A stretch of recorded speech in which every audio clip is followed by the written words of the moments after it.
жылына 7-8 миллиард сом акча урдалат депчи, жалпы электроэнергия боюнча. Муну мен ойлоп чыгарган жокмун. Муну ошо баягы 216 тыйынга тарифти көтөрүү учурунда биз атайын эсептөө палатасына тапшырма берип, алар эсептеп баарыны анан сунушуну берген. Баягы мэр көрүнгөн жок деген сөзгө айтып коюшум керек. Эми мэр деген ал баягы улам эле телевизорго чыгып муну айтып атабыз, тигин айтып атабыз деген иш менен болбойт. Себеп деген мен аны түшүндүрүп кетем. Ал деген эми баягы мен эми телевидениеда күнүгө чыккандай диктор болсом, анда күнүгө көрөт элем. Кыргыз халкы, кыргыз эли колдоо көрсөтсө, көрсөтүп жатат. Бирок иш жүзүндө колдоо көрсөтсө. Анан кыргыздын юристтери, адистери келип менен сүйлөшүп, чогуу кыргыз тилинин намысын коргосок, мен даярмын.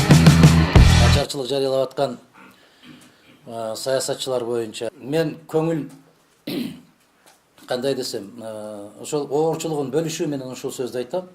Алар соттон дагы, жашоодон дагы, саясаттан дагы бир отоло түңүлүп калган жагдайга жеткиришти. Сыртта эркиндикте жүргөн азаматтар не деген жагдайга келип атат, кептелип атат. Алар тордун аркасында болгондон кийин бир Кудайдын өзү билет, ошолор билет.